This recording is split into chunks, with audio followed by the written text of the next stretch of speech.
शब बारात की एक पुरनूर रात थी। चारों तरफ गहरी खामोशी छाई हुई थी। हज़रत मोहम्मद सल्लल्लाहु ताला अलैहि वसल्लम गहरी नींद में मशगूल थे। अम्मी आयशा रज़ियल्लाहु ताला अन्हा उस वक्त घर के अंदर इबादत में मशरूफ़ थी।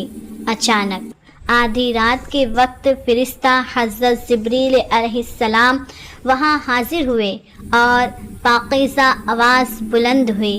महबूब नबी सल्लल्लाहु ताला अलैहि वसल्लम से फरमाया, ए रसूलल्लाह सल्लल्लाहु ताला अलैहि वसल्लम उठें। फ़रिश्ता हज़रत जिब्रील अलैहिस्सलाम की ये आवाज़ सुनकर रसूलल्लाह सल्लल्लाहु ताला अलैहि वसल्लम नींद से बेदार हो गए। तब फ़रिश्ता हज़रत जिब्राईल अलैहिस्सलाम ने फरमाया, ए रसूलल्लाह सल्लल्लाहु ताला अलैहि वसल्लम, रब्बुल आलमीन ने खुशखबरी दी है कि आज की इस रात अल्लाह रब्बुल आलमीन ने अपनी रहमत और मग़फ़िरत के 300 दरवाज़े खोल दिए हैं। यह बात कहकर फ़रिश्ता जिब्रील अलैहिस्सलाम वहाँ से गायब हो गए।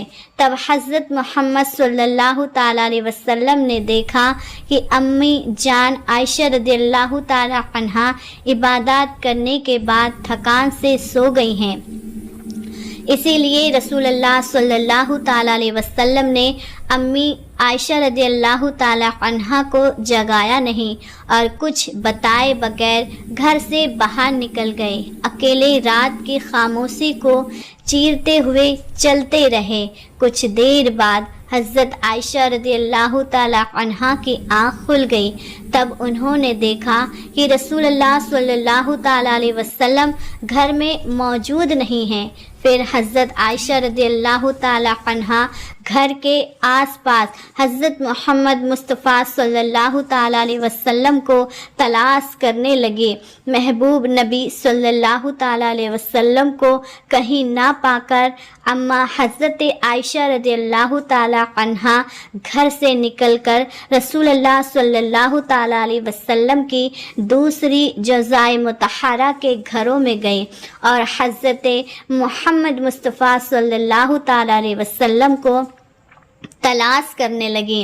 अम्मा आयशा रज़ियल्लाहु ताला अन्हा ने सोचा था कि शायद महबूब नबी सल्लल्लाहु ताला अलैहि वसल्लम किसी और बीवी के घर तशरीफ़ लाए होंगे, मगर वहाँ भी रसूलुल्लाह सल्लल्लाहु ताला अलैहि वसल्लम मौजूद ना थे। यह देखकर वह बेचैन हो गई।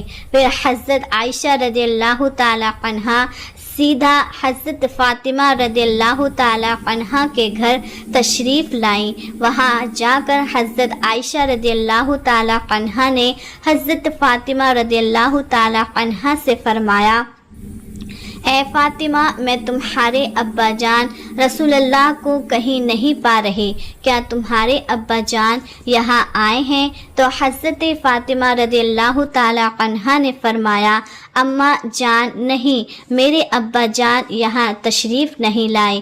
तब हज़रत अली रज़ियल्लाहु ताला अन्हु नबी जी को तलाश करने के लिए बाहर निकल गए।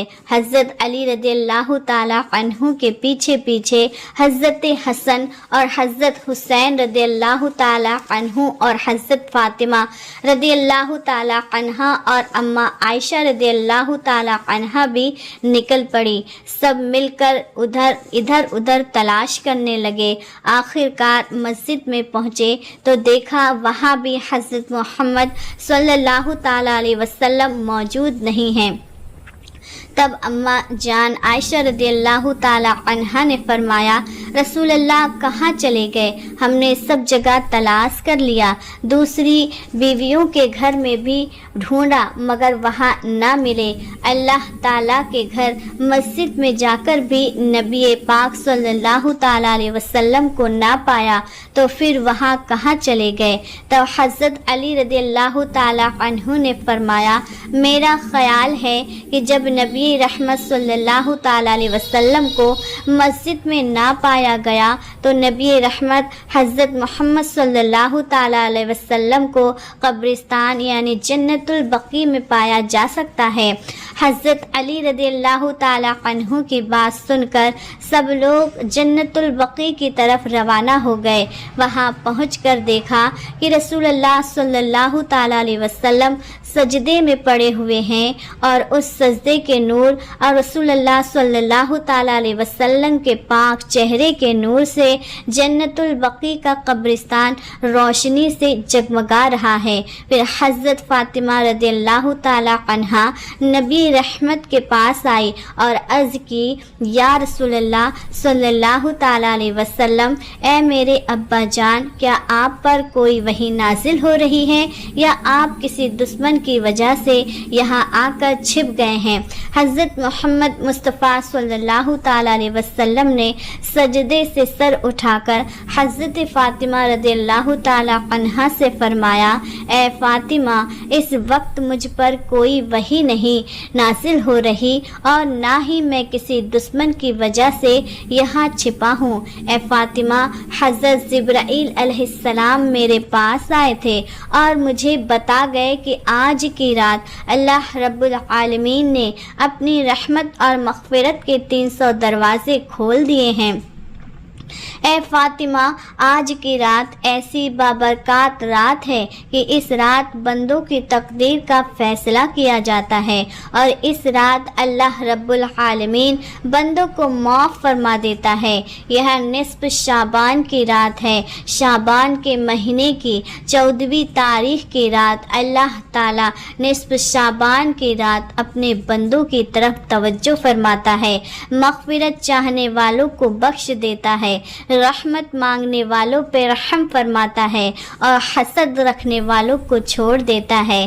اے فاطمہ، میں سجدے میں اس لیے تھا کہ جنت البقیع میں جو لوگ مدفن ہیں ان کے لیے اللہ رب العالمین سے دعا مانگ رہا ہوں، کیونکہ میں وہاں جانتا ہوں جو تم نہیں جانتی، اور میں وہاں دیکھتا ہوں جو تم نہیں دیکھ سکتی ہو۔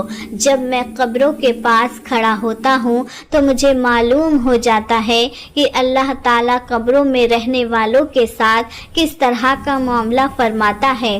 تم جس طرح دن کے وقت سب کچھ صاف صاف دیکھ لیتی ہو، میں قبر کے عذاب کو اسی طرح واضح طور پر دیکھتا ہوں۔ اے فاطمہ، میں جنت البقیع اس لیے آیا ہوں کہ اپنے صحابہ کے لیے اللہ رب العالمین سے مغفرت طلب کروں، تاکہ اللہ رب العالمین سب کو جہنم کے سخت عذاب سے نجات عطا فرمائے۔ پھر وہاں سب لوگ جنت البقیع سے گھر کی طرف روانہ ہو گئے۔ وقت بدلا اور 5 ہجری کا سال آیا۔ غزوہ بنی مصطلق سے واپسی کا سفر تھا۔ تھکے ہوئے مسلمان مدینہ لوٹ رہے تھے۔ اسی بیچ ایک کنویں پر معمولی سی بات پر بحث ہوئی، جسے منافقوں کے سردار عبداللہ بن ابی نے ایک بڑی آگ بنا دیا۔ اس کے دل میں پرانا حسد جلن تھا، کیونکہ اسلام آنے سے پہلے وہاں مدینے کا راجہ بننے والا تھا۔ اس نے لوگوں کو بھڑکاتے ہوئے کہا، مدینہ پہنچ کر ہم عزت والے ان مہاجروں کو وہاں سے نکال دیں گے۔ یہ بات ایک چھوٹے سے بالغ لیکن مضبوط ایمان والے صحابی حضرت زید بن ارقم نے سن لی۔ جب انہوں نے یہ بات حضور صلی اللہ تعالیٰ علیہ وسلم کو بتائی تو حضرت عمر رضی اللہ تعالیٰ عنہ کو جلال آ گیا۔ انہوں نے تلوار نکالتے ہوئے کہا، یا رسول اللہ، اس منافق کا سر قلم کرنے کی اجازت دیں۔ مگر نبی رحمت صلی اللہ تعالیٰ علیہ وسلم نے ایتہاسک جملہ کہا جو آج بھی کورٹنیتی کی مثال ہے، نہیں عمر، لوگ کہیں گے کہ محمد اپنے ہی ساتھیوں کو قتل کرتا ہے۔ حضور صلی اللہ تعالیٰ علیہ وسلم نے ایک ایسی حکمت عملی اپنائی جس نے سب کو حیران کر دیا۔ آپ نے حکم دیا کہ لشکر فوراً کوچ کرے۔ مسلسل 30 گھنٹوں تک بنا رکے سفر جاری رہا۔ نبی صلی اللہ تعالیٰ علیہ وسلم جانتے تھے کہ جب جسم تھک کر چور ہو جائے گا تو دماغ میں سازشوں کے لیے جگہ ہی نہیں بچے گی۔ جب لشکر رکا تو لوگ گرتے ہی گہری نیند सो गए। नफरत की आग थकावट के समंदर में डूब गई। बेटे का ईमान और बाप की रुसवाई। अब्दुल्लाह बिन उबे का बेटा, जिसका नाम भी अब्दुल्ला था, एक जाबाज और सच्चा मुसलमान था। जब उसे पता चला कि उसके बाप ने नबी की शान में गुस्ताखी की है तो वह भड़क उठा। वह हुजूर सल्लल्लाहु ताला अलैहि वसल्लम के पास आया और रोते हुए कहा, या रसूल अल्लाह, अगर आप मेरे बाप को सजा देना चाहते हैं तो उसका कत्ल करने का हुक्म मुझे दीजिए। मुझे डर है कि अगर किसी और ने उसे मारा तो मुमकिन है मेरे दिल में अपने बाप के कातिल के लिए नफरत पैदा हो जाएगी और मैं गुनाहगार बन जाऊंगा। नबी सल्लल्लाहु ताला अलैहि वसल्लम मुस्कुराए और उनके सर पर हाथ रख के फरमाया, हम उनके साथ नरमी का सलूक करेंगे।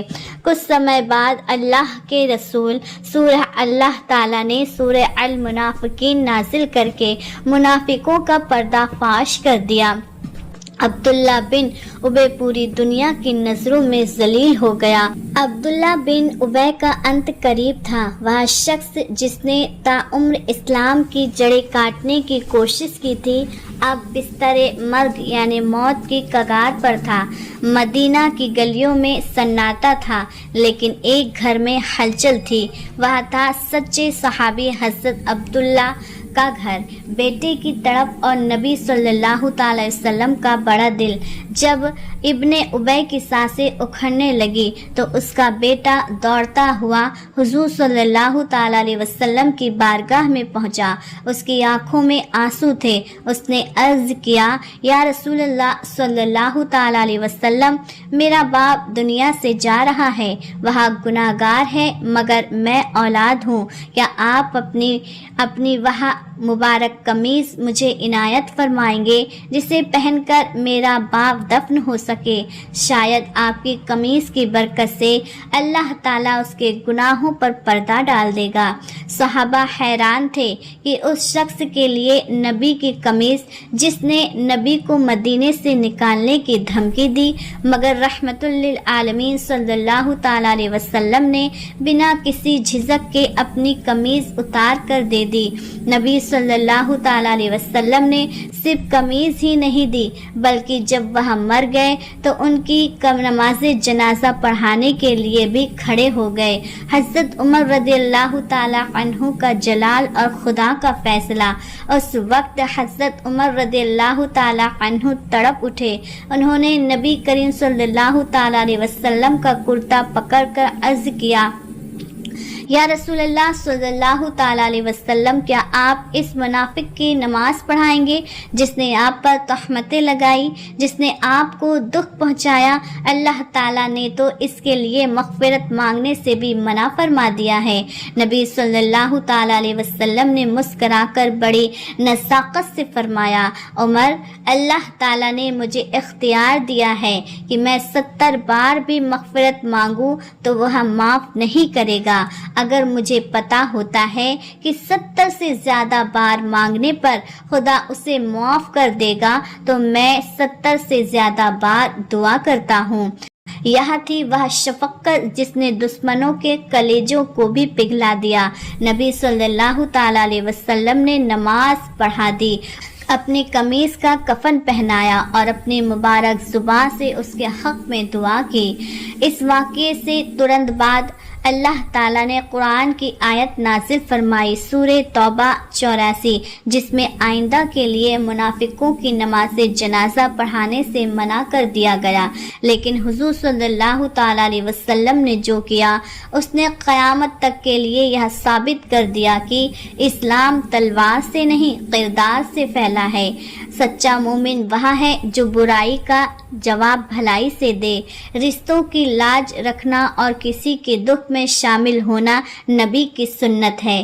شب برات کی یہ نورانی رات جہاں مغفرت کے دروازے کھلے تھے اور غزوہ بنی مستلق کا وہ سفر جہاں صبر کا امتحان تھا، یہ دونوں واقعے ہمیں ایک ہی بات سکھاتے ہیں، اللہ تعالیٰ کی رحمت بہت بڑی ہے اور اس کے محبوب نبی صلی اللہ تعالیٰ علیہ وسلم کا دل اس سے بھی بڑا ہے۔ آج بھی جنت البقیع کی خاک ان یادوں کو سمیٹے ہوئے ہے کہ کیسے وہ رات نبی صلی اللہ تعالیٰ علیہ وسلم نے پوری امت کی بخشش کے لیے آنسو بہائے تھے۔ ویڈیو اچھی لگی ہو تو لائک کریں، چینل کو سبسکرائب کریں، پیارے رب عظیم کے ناموں میں سے ایک نام کمنٹس میں ضرور لکھیں۔ جزاک اللہ خیرہ۔